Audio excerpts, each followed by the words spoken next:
পাহাড়ের উপরে আল্লাহর নবী উবুড় হয়ে পড়ে আছে। আল্লাহর নবীর জ্ঞান নাই। হালিমা মুখে পানি দিলেন, নবীর চেতনা এলো। হালিমা বুকে জড়িয়ে ধরে নবীকে চুমো খেলো। বলো বাপ কি ঘটেছে?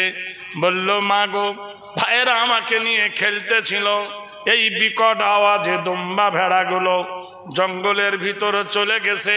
দুটো লোক এসে কোথা থেকে আমাকে এনে পাহাড়ের উপর শুইয়ে দিয়ে আমার ফালাউলাইজা বালাগাতিল হুলকুম, আমার হুলকুম থেকে নাভি পর্যন্ত চেলা করেছে।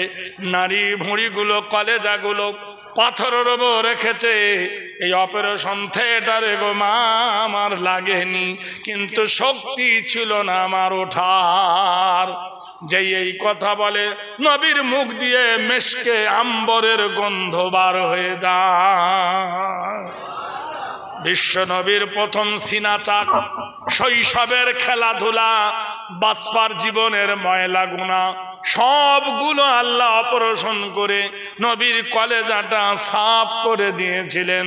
কোরআনে আল্লাহ বলে লাকাদ জাআকুম রাসূলুম মিন আনফুসিকুম আজিজুন আলাইহি মা আনিতুম হারিসুন আলাইকুম বিল মুমিনিনা রাউফুর রহিম। কোরআন বললেন ওগো নবী, বিশ্বে যত আদর্শবান নেতা আসবে, নেতা হলে তুমি নেতা তোমার কাছে ধার করবে। বিশ্বের যত মাস্টার হবে, কেমন করে ছেলে পড়াতে হয় তোমার চরিত্র ধর করবে। পৃথিবীর যত ডাক্তার আসবে, কেমন করে ডাক্তারি করতে হয় তোমার চরিত্র ধার করবে। পৃথিবীতে যত স্বামী বিবিকে কেমন করে ভালোবাসতে হয় তোমার চরিত্র ধার করবে। পৃথিবীর যত নারী কেমন করে স্বামীর সঙ্গে প্রেম করতে হয় তোমার চরিত্র ধার করবে। আজিজুন আলাইহি মা আনিতুম হারিস, হে নবী তোমার চরিত্র হলো সারা বিশ্ববাসীর জন্য শিক্ষামূলক নমুনা।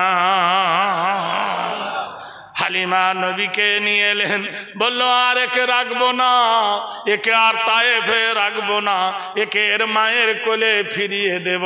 হযরতে মা হালিমা নবীকে নিয়ে চললেন তিনি কোথায়? মক্কার দিকে রওনা হলেন।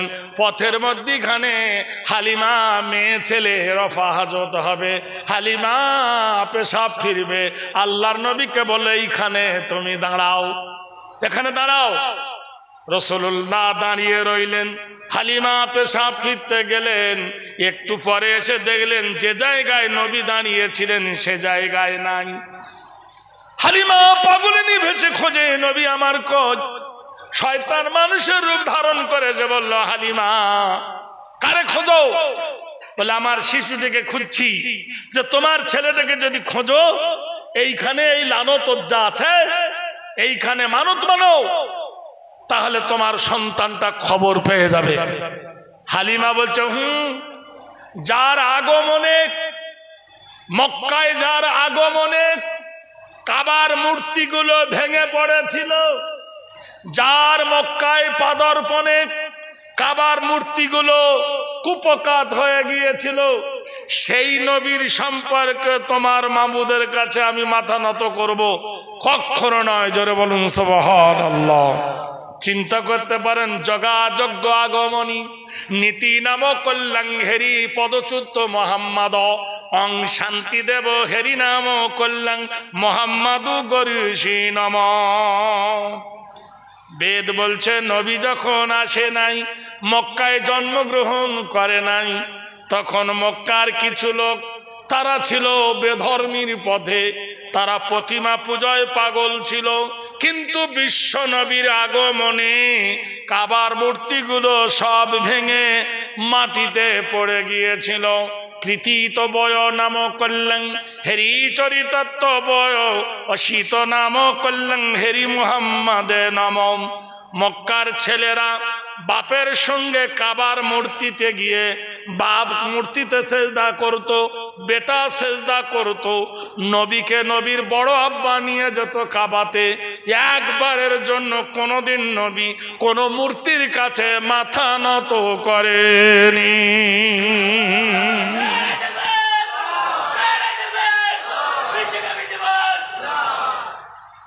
বিশ্বনবী দিবস পালন করুন। সারা পৃথিবী আজ পাগল এই নবীর আগমনে। আমার যে কত দাওয়াত এসেছে এই তারিখে, আমি বললাম না, আমার দাওয়াত আছে 1 বছর আগেকার দাওয়াত, আর সেখানে ধারাবাহিকতা ভাবে চলছে। আমার কথা হলো এই, আমি যেখান থেকে শেষ করব যদি সেখান থেকে ধরিয়ে দেন, ইনশাআল্লাহ 21 দিন পর্যন্ত চলবে। বলুন ইনশাআল্লাহ। বিশ্বনবীর জীবন চরিত্র, 63 বছরের জীবন 3 ঘন্টা করে গাইলে 21 দিনেও শেষ করা যাবে না। আমি মালদা হয় কুচবিহারে করে করে দেখেছি, শেষ করতে পারিনি ভাই। 14টা যুদ্ধ তো 14 দিনই লাগে, হ্যাঁ, তাও শেষ হবে হয়। বিশ্বনবী আগমন। অসুবিধা হচ্ছে নাকি? বুড়ো বয়সে অসুবিধা হলে কোনো কারণ নেই। জোয়ানিগুলো তো চলে গেল, আর বুড়াকে লাস্টে বেলায় গিয়ার ধরিয়ে দিচ্ছে। আমি এখন ট্যাকটা চষা হয়ে চষবো, বুড়ো বয়সে আর কি করবো, যা হয় তাই।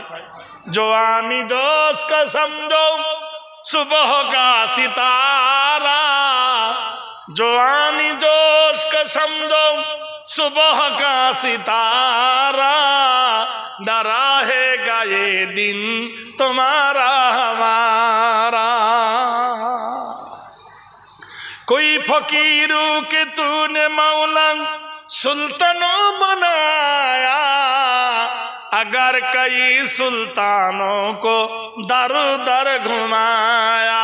पारे ना আমার আল্লাহ ফকিরকে বাদশা বানাতে পারে না? বাদশাকে ফকির বানাতে পারে। খেলাকার ওয়ামাকারু ওয়ামাকারাল্লাহু আল্লাহু খায়রুন মাকিরিন। কুদরতটা কার? আল্লাহর। কারিশমাটা কার? আল্লাহর।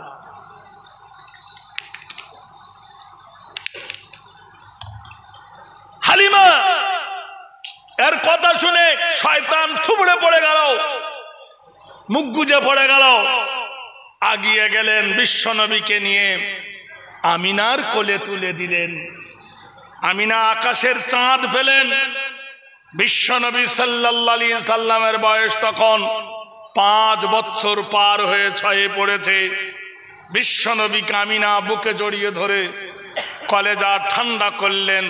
পৃথিবীর শ্রেষ্ঠ মহামানব আল্লাহর হাবিব, বলুন সুবহানাল্লাহ। কিন্তু মিষ্টির কোলে যেমন তিতো, দুঃখর কোলে তেমন অশান্তির দাবানল জ্বলে উঠল। কাবা শরীফ, তার পাশে গিয়ে নবী খেলা করছিলেন।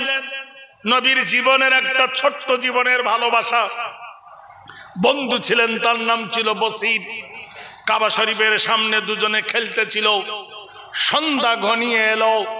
ওই রাস্তা দিয়ে একজন ব্যক্তি এসে নবীর সাথীটিকে কোলে তুলে নিলেন, নবীর সঙ্গীটিকে কোলে তুলে নিলেন, নিয়ে মুখে চুমো দিলেন। আল্লাহর নবী ফেল ফেল করে তাকিয়ে থাকলো। জিজ্ঞেস করছে, বন্ধু এটা কে গো, যে তোমার ধুলো ধোলা মাখা অবস্থায় বুকে জড়িয়ে ধরে চুমো খায়? বলতে পারেন ধুলো অবস্থা বুকে জড়িয়ে ধরে চুমো কে খায়? যার আব্বা নাই। এতিমের সামনেতে পুত্রকে আপন, এতিমের সামনেতে পুত্রকে আপন, উঠাইয়া মুখে কেহ দিও না চুম্বন। আল্লাহর নবী বলছেন, কেউ যদি এতিম থাকে, সেই এতিমের সামনে নিজের ছেলেকে বুকে জড়িয়ে ধরে চুমো খেও না। বিধবার সামনেতে নিয়ে নিজ নারী, বিধবার সামনেতে নিয়ে নিজ নারী, হাসি মুখে কখনো কহিও না বাণী। বিধবার সামনে নিজের বিবিকে মাস্কারা ঠাট্টা করিও না, তার কলেজে আগুন জ্বলে উঠবে। আল্লাহর নবী যুবককে বলে, এটা কে রে? বলল, মোস্তফা। প্রতিদিন সন্ধ্যা হয়ে যায়, আপন আপন গার্জেন এসে তারা নিয়ে যায়, তোমাকে কেন নিতে আসে না? তোমার কি বাবা নাই? তুমি কি পিতৃহীন? তুমি কি এতিম? তুমি কি অনাথ? আল্লাহর নবী নিহত্তর হয়ে মায়ের গলা জড়িয়ে ধরে কান্নায় ভেঙে পড়লেন। ওগো আমার জননী মা, ওগো আমার দরদি মা, আচ্ছা মা বলো, আমি 5 বছর তায়েফে ছিলাম, কেউ আমাকে কোনোদিন দেখতে গেল না, আমার আব্বাও একবার আমাকে দেখতে গেল না। ওগো মা বলো আমার আব্বা জান কোথায় গেছে? মা আমিনা অন্যায় নিজের চোখকে চেপে ধরে, নিজের চোখের অশ্রুকে চেপে ধরে নবীকে বুকে জড়িয়ে ধরে বলল, বাপ এই প্রশ্ন আমাকে না করে তোমার দাদু ভাইয়ের কাছে জিজ্ঞাসা করো। উদাসীনী চিত্তে নবী দাদুর গলা জড়িয়ে বলল, দাদু, দাদু ভাই গো, আমার আব্বাজান কোথায়? আল্লাহর নবীর বাক্যতে দাদুর জবান বন্ধ হয়ে গেল। পুত্র সকলে যায় জ্বলে উঠল। বেটা লাতিকে চেপে ধরে বললেন, যাও তোমার বড় আব্বার কাছে চলে যাও। নবীর বড় আব্বা আবু তালেব, নাম ছিল আব্দে মান্নাফ, গিয়ে বললেন, বড় আব্বা গো, আমার আব্বাজি কোথায়? বিশ্ব নবীর কান্নাতে গোটাই পরিবার কান্নাই ভেঙে পড়ল। হযরতে আমিরে হামজা এসে বললেন, বড় ভাই গো, ও কচি অবাধ বাচ্চা শিশু, ওকে জিজ্ঞেস করছে, বলে দাও ওর বাবা কোথায়, কেন ওর সঙ্গে প্রতারণা করো? আবু তালেব আব্দে মান্নাফ নবীকে জড়িয়ে ধরে বললেন, বাপধন রে, পৃথিবীর মাটিতে ওই নিয়ামতটা তোমার নাই। তুমি হলে একজন ইয়েতিম, তুমি হলে একজন পিতৃহীন, তুমি একজন বাপ হারা অনাথ। জগতে তোমার আব্বা নাই। তোমার আব্বা বাণিজ্য করতে গিয়ে মাকামে আবু আরশার জমিনে চিরনিদ্রায় নিদ্রিত হয়ে গেছেন। জীবনে যে জায়গায় চলে গেলে সে আর কোনোদিন ফিরে আসে না। আসে? আপনাদের যিনি সেক্রেটারি ছিলেন তিনি আছেন? গত বছর যিনি ছিলেন তিনি আছেন? কোথায় গেছে? আরে কোথায় গেছেন? না জানা না ফিরে আসার দেশে চলে গেছে। কুহি ভি আনা কুহি ভি জানা, এ দুনিয়া है भाई মুসাফির খানা।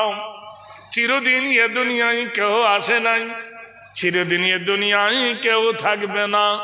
আসা যাওয়া লেগে আছে, আজ হোক কাল হোক, কার কখন মরণ আসবে কেউ আমরা জানি না।